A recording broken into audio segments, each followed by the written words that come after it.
Friends, welcome on quick quiz. आज हम लेके आए हैं आपके लिए जीके के 25 मोस्ट इम्पॉर्टेंट क्वेश्चंस जो कि आगे आने वाले सभी कॉम्पिटेटिव एग्जाम्स के लिए आपको काफ़ी हेल्प करेंगे। सो फ्रेंड्स, बिना लेट किए चलते हैं हम अपने क्वेश्चंस की तरफ।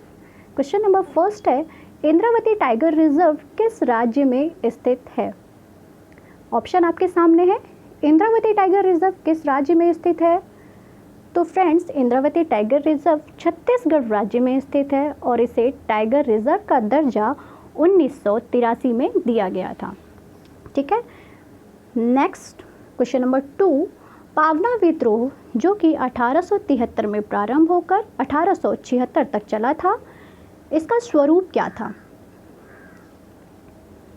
तो पावना विद्रोह का स्वरूप किसानों के द्वारा किया गया यह विद्रोह था। और यह विद्रोह क्यों उत्पन्न हुआ था? तो बंगाल में जमींदारों द्वारा किसानों के ऊपर किए जा रहे शोषण के कारण उत्पन्न हुआ। इस विद्रोह के प्रमुख नेता थे ईशान चंद्र राय और शंभूपाल जी।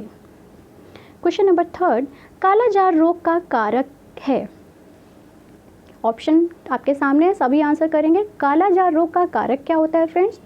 तो इसका कारक है लिस्टमैनिया डोनावानी। और मैं आपको कुछ इसके एक्स्ट्रा फैक्ट बता दूं तो यह लिस्टमैनिया डोनावानी जो है वो एक परजीवी है और मनुष्यों में इस रोग के कारण प्रभावित होने वाला जो अंग है वो है अस्थि मज्जा अर्थात बोन मैरो। मनुष्यों में इस रोग का जो वाहक होता है वह है बालू मक्खी यानी sand fly. Question number 4, Vijayanagar के सबसे प्रसिद्ध शासक कृष्णदेवराय किस राजवंश से संबंधित हैं? तो विजयनगर के सबसे प्रसिद्ध शासक कृष्णदेवराय तुलु वंश से संबंधित हैं। कुछ एक्स्ट्रा फैक्ट इसके, तुलु वंश के ये दूसरे शासक हैं और इनका शासनकाल 1509 से प्रारंभ होकर 1529 तक चला। बाबर की आत्मकथा, आपको एक और यहाँ पे ऑब्जेक्टिव मिल रहा है कि बाबर की आत्मकथा बाबरनामा में बाबर ने इनकी प्रशंसा की है और इन्हें काफ़ी शक्तिशाली शासक होने का दर्जा दिया है। नेक्स्ट क्वेश्चन नंबर 5, निम्न में से अलीगढ़ मुस्लिम विश्वविद्यालय की स्थापना किसने की थी? सो फ्रेंड्स, अलीगढ़ मुस्लिम विश्वविद्यालय की स्थापना सैयद अहमद खान ने की है। नेक्स्ट क्वेश्चन नंबर 6, पारंपरिक फुलकारी कढ़ाई शैली किस राज्य में सबसे ज़्यादा प्रसिद्ध है? तो पारंपरिक फुलकारी कढ़ाई शैली पंजाब राज्य में प्रसिद्ध है। मैं आपको बता दूं फ्रेंड्स कि पंजाब में विवाह समारोह का यह कढ़ाई काफ़ी अभिन्न अंग होता है। वहाँ के शॉल, स्वेटर, दुपट्टे पे इसकी कढ़ाई की जाती है और यह माना जाता है कि यह विवाह के लिए काफ़ी शुभ वहाँ की परंपरा मानी गई है। क्वेश्चन नंबर 7, सुभाष चंद्र बोस किस वर्ष कांग्रेस पार्टी के अध्यक्ष बने थे? सो फ्रेंड्स, सुभाष चंद्र बोस 1938 में कांग्रेस पार्टी के अध्यक्ष बने थे। मैं आपको बता दूं कि कांग्रेस पार्टी के अध्यक्ष हरिपुर गुजरात अधिवेशन में बने थे। इसके साथ ही सुभाष चंद्र बोस 1939 में भी कांग्रेस पार्टी के अध्यक्ष बने, परंतु कुछ विवादों के कारण उन्होंने अपने पद से त्यागपत्र दे दिया था। तो आपको अगर क्वेश्चन आता है फ्रेंड्स तो कंफ्यूज नहीं होना है। कांग्रेस पार्टी के जो अध्यक्ष बने थे और पूर्णतः उस पर कार्य किए थे वो था 1938 ही। ओके। क्वेश्चन नंबर 8, निम्न में से कहाँ लोकगीत की एक शैली रागनी प्रसिद्ध है? तो फ्रेंड, रागनी लोकगीत कहाँ पे प्रसिद्ध है? हरियाणा राज्य में। क्वेश्चन नंबर 9, भारतीय रक्षा बल के सुप्रीम कमांडर कौन है?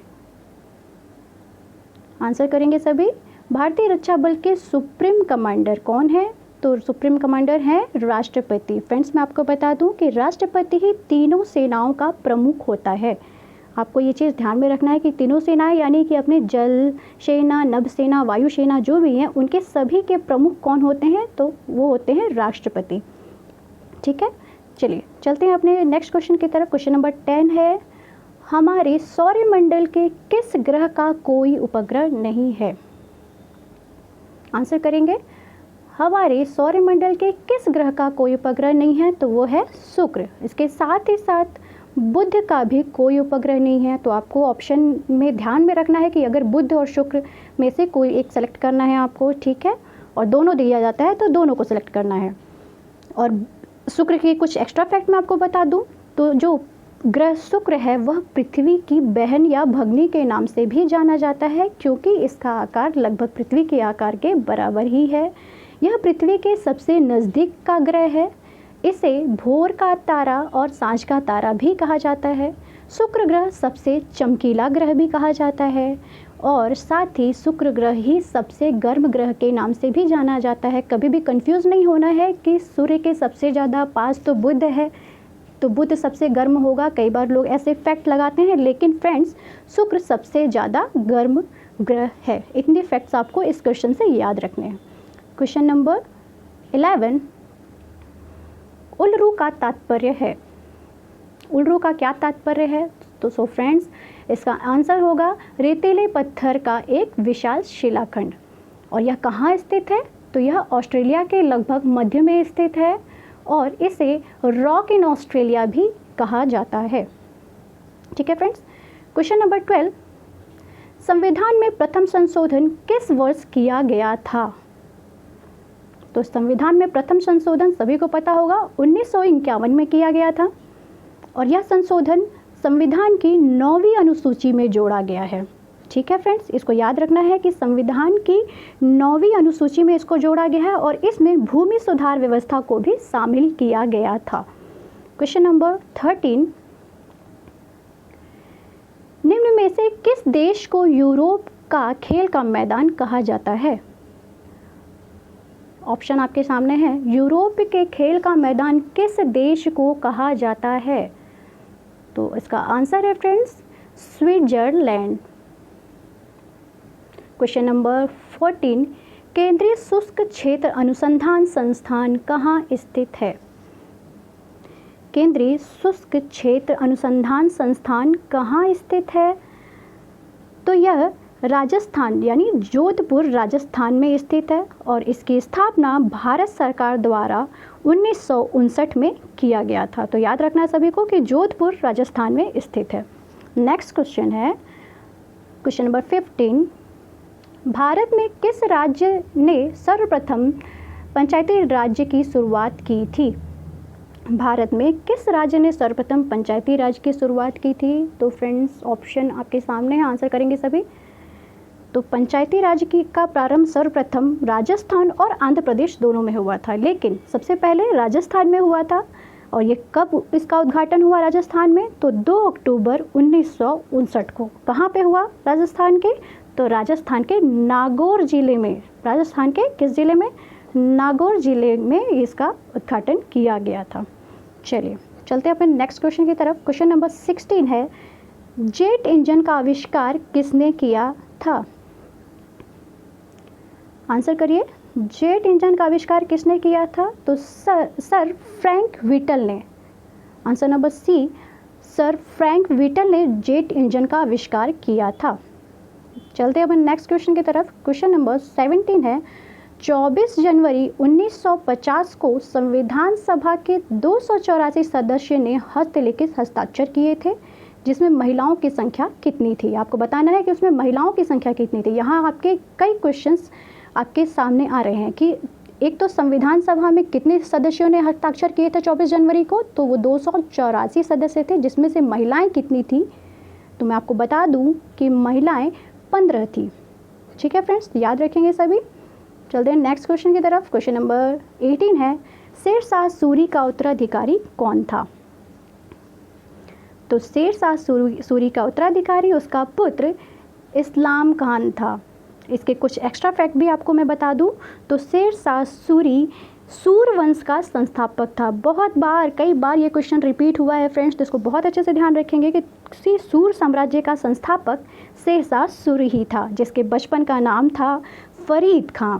ठीक है फ्रेंड्स, और एक इससे इम्पॉर्टेंट क्वेश्चन बनता है जो कि मोस्टली हर एग्ज़ाम में पूछा जाता है, वो है कि शेरशाह का मकबरा कहाँ स्थित है? तो फ्रेंड्स शेरशाह का मकबरा सासाराम बिहार में स्थित है। याद रखेंगे सभी, सासाराम बिहार में। कई बार ये भी दे देता है कि सासाराम कहाँ पर स्थित है, तो बिहार राज्य में स्थित है शेरशाह का मकबरा। याद रखेंगे आप इस क्वेश्चन से इतने सारे फैक्ट्स। चलते हम नेक्स्ट क्वेश्चन की तरफ। क्वेश्चन नंबर 19 है, पाक जलडमरू मध्य किसके बीच स्थित है? तो पाक जलडमरू मध्य भारत और श्रीलंका के बीच स्थित है। ठीक है फ्रेंड्स, चलते हैं नेक्स्ट क्वेश्चन की तरफ। क्वेश्चन नंबर 20 है, नेपानगर निम्नलिखित में से किस उद्योग के लिए प्रसिद्ध है? आंसर करिए सभी। नेपानगर निम्नलिखित में से किस उद्योग के लिए प्रसिद्ध है? तो यह अखबारी कागज़ के लिए प्रसिद्ध है फ्रेंड्स। और मैं आपको बता दूं कि ये नेपानगर कहाँ स्थित है, तो यह मध्य प्रदेश में स्थित है। ठीक है फ्रेंड्स, और ये अखबारी कागज़ के लिए प्रसिद्ध है। ये मध्य प्रदेश के बुरहानपुर ज़िले में स्थित है। ठीक है, तो इतने फैक्ट्स आप इससे याद रखेंगे। क्वेश्चन नंबर 11 है, पहला राजीव गांधी खेल रत्न पुरस्कार किसको दिया गया था? पहला राजीव गांधी खेल रत्न पुरस्कार किसे दिया गया? तो विश्वनाथ आनंद को दिया गया था। फ्रेंड्स, मैं आपको बता दूं कि ये राजीव गांधी खेल रत्न पुरस्कार खेल के संबंध में भारत का सर्वोच्च पुरस्कार है। ठीक है फ्रेंड्स, और इस खेल रत्न पुरस्कार यानी राजीव गांधी खेल रत्न पुरस्कार में 7.5 लाख रुपए प्रदान किए जाते हैं। और इसका प्रारंभ 1991 से 1992 के बीच में हुआ था। और यह पुरस्कार अंतर्राष्ट्रीय स्तर पर देश को खेल के लिए गौरवान्वित करने के लिए प्रदान किया जाता है। तो इतने फैक्ट्स आप याद रखिएगा। ठीक है फ्रेंड्स, चलते हैं नेक्स्ट क्वेश्चन की तरफ। क्वेश्चन नंबर 22 है, लिब्रो शब्द किस खेल से संबंधित है? लिब्रो शब्द किस खेल से संबंधित है? तो फ्रेंड्स, लिब्रो वॉलीबॉल खेल से संबंधित है।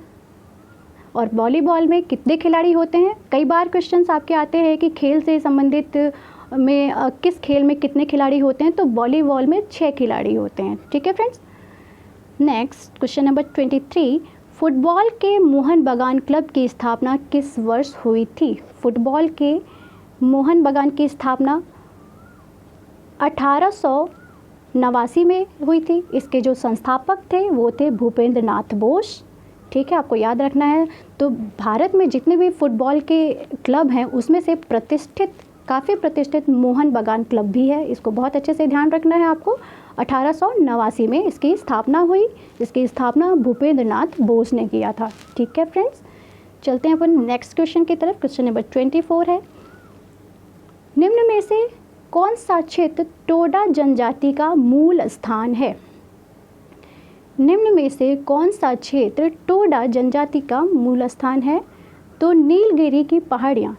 नीलगिरी की पहाड़ियाँ टोडा जनजाति का मूल स्थान है। और ये नीलगिरी कहाँ पे स्थित है? तो भारत के दक्षिणतम बिंदु पर, दक्षिणतम एरिया में स्थित है। ठीक है, इस नीलगिरी को ही क्या कहा जाता है कि दक्षिणी और पश्चिमी तट का मिलन स्थल भी बोला जाता है। कई बार क्वेश्चन आया हुआ है कि दक्षिणी और पश्चिमी तट की मिलन स्थल किसे कहा जाता है? कौन सी पहाड़ी है? तो वो है नीलगिरी की पहाड़ियाँ।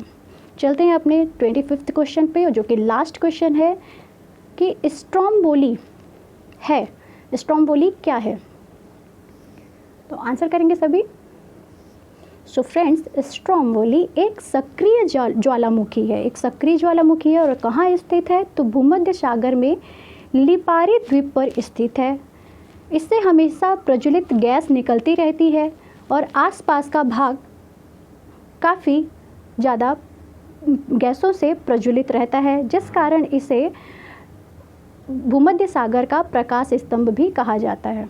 सो फ्रेंड्स, आई होप कि आपको ये वीडियो पसंद आया होगा। सो इस वीडियो को बहुत ज़्यादा लाइक और शेयर करिए, साथ ही साथ चैनल को सब्सक्राइब करिए ताकि मेरी आने वाली नेक्स्ट वीडियो आपको उसकी अपडेट मिलते रहें। इसी के साथ धन्यवाद।